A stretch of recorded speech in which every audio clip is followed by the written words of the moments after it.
Our next speaker coming up is a clinical psychologist, a master life coach, and motivational teacher. He is also a TEDx presenter, and his talk, "You Are What You Think," has literally been viewed all over the world. Milton Gonzalez is dedicated to helping others break free from the paradigms and mindsets that hold them back from reaching their absolute best in life. Would you please put your hands together and welcome to the stage, Milton Gonzalez.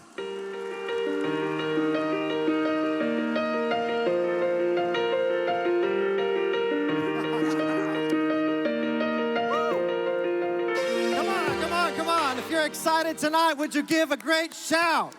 If you're excited, if you're motivated. Now hold on, keep it going because I've got to do something. Keep it going. Here goes. I've got to get proof that y'all gave a standing ovation. Ha ha. Woo! It's kind of crazy when they have a comedian, a magician, a strongman, and then ZZ Top come up before you. It's kind of crazy when they do that to you. ¿Cómo estamos, Rio Grande? Funny thing is I walked in today to the arena with a tall, beautiful blonde that's going to be up here in a little bit. She's from the Netherlands. And I walked in with her, and she was, we were approached by one of the staff members here, and he says to me, "Did you just fly in from the Netherlands as well?" Yeah, do I look like from the Netherlands? I said, no, I flew in from Taco Palenque a while ago. Yeah. No, I'm not a comedian. I'm not here to tell jokes. How many of you have already been inspired? How many of you would say that you're inspired already? Yeah. Well, let me tell you something about inspiration and about motivation. And the fact of the matter is that if you don't do anything with it when you leave today, if you just get inspired and motivated and excited and pumped up and you leave this place, but you don't do anything with it, believe me, in 72 hours, it's gone. You've heard it's been said, if you can believe it and conceive it, you can what? That's a lie. It's a lie. If you can believe it, conceive it, and work your tail off for it, then you can achieve it. So you've got to take your motivation today and you've got to do something with it tomorrow. Understand this, that we have all these paradigms or mental constructs that we have believed over time. And I want you to help me fill in the blank. Curiosity killed. Ignorance is. Knowledge is. Those are three big lies. But did you see how enthusiastic you were as you were filling in the blank? Curiosity killed the cat. Knowledge is power. Bunch of lies. But you've believed those over time. Curiosity didn't kill the cat. Stupidity killed the cat.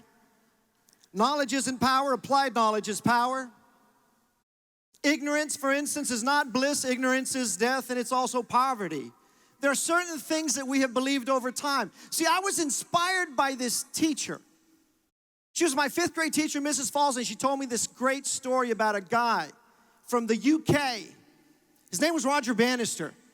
Now, Roger Bannister was a 25-year-old medical student. He loved running. I love running. I'm a runner.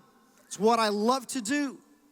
Now, Roger Bannister had heard that science had proven that it was scientifically and humanly impossible for a man to break a 4-minute mile. No one had ever accomplished that, and that it had been told to everyone that it was humanly impossible, but Roger Bannister did not take that. He decided that he was going to do everything that he had in his might to break the 4-minute mile, to break the paradigm, to break the mental construct, to break the stronghold in that belief. When people ask me, Milton, how do I change my life? The answer is very simple. Number 1, change your belief system. Number 2, once you change your belief system, your biochemistry changes. And once you change your biochemistry, your outcome is different. You see, Roger Bannister changed his mindset because he understood that the mind controlled the brain and the brain controlled the biochemistry. He knew that if he trained enough and believed enough, because he understood that 90% of his success as an athlete, 90% of his success in life was going to be dependent on his mindset. 90% is psychology, 10% is ability, training. So Roger Bannister summoned the townspeople, 1940-something around there. He summoned them on 1954. He summoned them all at the track after training, and Roger Bannister ran the mile in 3 minutes, 59.4 seconds. And he broke the 4-minute mile. Now, although that story is quite amazing, what's even more amazing is what happened after that. 46 days after he broke the paradigm, 4 more men would do the exact same thing. You see, they needed someone to inspire them. They needed someone to show them the way. Today, 1,700 athletes have broken the 4-minute mile, and the standing record today is 3 minutes, 43 seconds. 90% is what? Psychology. 10% is ability. I was in my 5th grade class and my teacher told me the story. I went home and I told my dad, I want to be a runner. I want to be like Roger Bannister. I want to run. So my dad wanted to sign me up for track. He took me to the doctor to get a physical. The doctor saw my weak, scrawny, feeble little body and he said, you are not running material. I looked at the guy and I thought, is this guy prophesying over my life? Is that my lot in life? You see, the doctor gave me that diagnosis, but as we walked out, my father gave me my prognosis. He said, don't believe him. He said, don't believe him. He said, you see, you may not be ready yet. You haven't run a race yet. You haven't run a marathon yet. And I told my father, I said, one of these days I'm going to run the New York City Marathon. I was in the 5th grade. Boy, I trained. But how many of you know that in life we face all sorts of obstacles? I faced all sorts of obstacles in my life, and I had set in my mind that in my 20s I would run the New York City Marathon, that I would run the NYC. But at 20-some years of age, my wife was diagnosed with Hodgkin's lymphoma. She's diagnosed with cancer. My first roadblock, right there. It slowed me down. Things changed. And as soon as I started gaining speed again later on in life and I started to plan, I said, I'll do it once I hit my 30s. Because I'm gonna prove that doctor wrong. He said that I would never. My father said, you haven't yet. You see, there's power in the word yet. It's a 3-letter word that adds possibility to an impossibility. But all you have to do is add yet. Did you know that by the age of 17, the teenager has heard no you can't 150,000 times on average versus 5,000 yes you can? We're almost being programmed to fail. We're being programmed to fail because of those mental constructs. But we have to break free. We have to add yet. I haven't finished yet. You may not be out of college yet.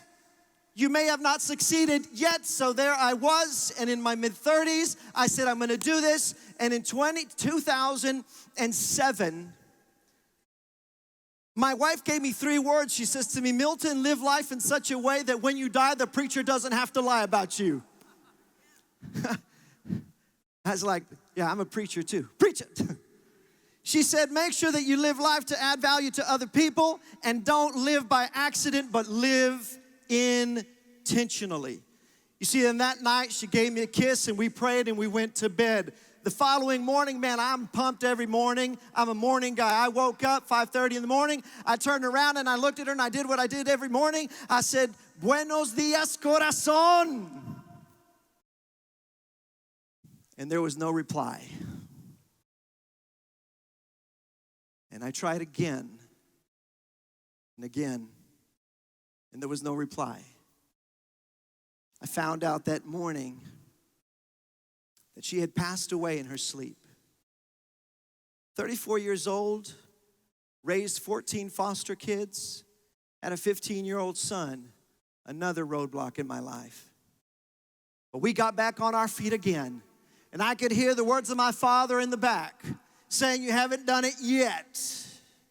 I got back on my feet and I remember what she says: live life in such a way, live life to add value, live a life of purpose, live a life of influence. Make sure that you make a difference in the lives of people, and that's why I'm here today. And I hope and pray that you leave here with a different mindset. But let me tell you, in 2011, 39 years of age, I got on the plane and I flew to New York City. Yeah, at 39 years of age, it took some time, but I made it to New York City. I boarded the ferry that took me from Manhattan to Staten Island. It was a cold October month in 2011.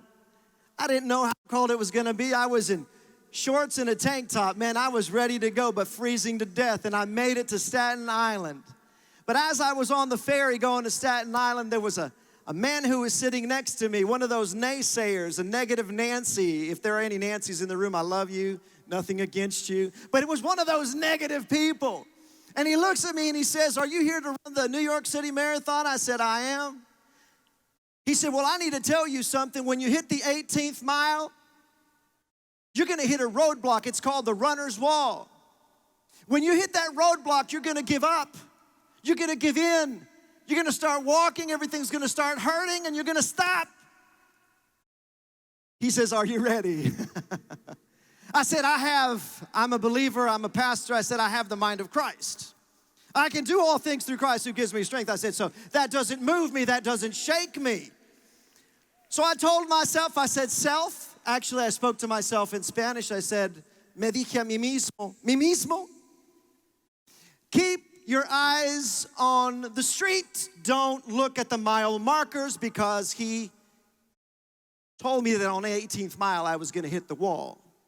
It was a psychological wall, and there I was. So I started running, and I kept my face down, and I was running over the Verrazano Bridge and the Brooklyn Bridge, and I made it to the Queensboro Bridge, and I was running, and I was keeping with the pack, 45,000 other runners, and I'm thinking, man, this is awesome. This is what I wanted to do my whole life, and here I am. I'm gonna go back and be able to tell everyone, this is really cool. But then all of a sudden, Murphy's Law, man. I lifted my eyes. I was running through Queens, New York, and right there, the 18th mile marker. Talk about mental conditioning. My body started aching. I slowed down, and I said, I can't do this. I started crying. I was in deep pain. And I told myself, why did you come all the way to New York to run this crazy marathon? You got 8.2 more miles to go. You're not gonna make it. You know, we have that crazy inside voice that we have to shut up sometimes with, not sometimes, but all the time. But I started hearing this over and over, but then all of a sudden, I had a thought, and the thought was, Milton, you go out telling people to change their beliefs and they'll change their outcome. Change your beliefs. And I started telling myself, I can, I will, I must. I can, I will, I must. I can, I will, I must. And then all of a sudden, you're probably thinking that's what inspired you. No, actually, a young lady with very long legs who crossed in front of me with a pink shorts and a pink tank top. She ran right in front of me, and I had to confess to my now wife, I said I did chase a girl all the way to the finish line. But the reason that I chased her was because the verse that I knew that I had in my heart was Philippians 4:13. I can do all things through Christ who gives me strength. And that girl on the back of her jersey had that same scripture. Philippians 4:13, big bold white letters, I can do all things through Christ. And I'm gonna follow this girl all the way to finish line. Plus, yeah, if you're gonna clap a little louder. Yeah.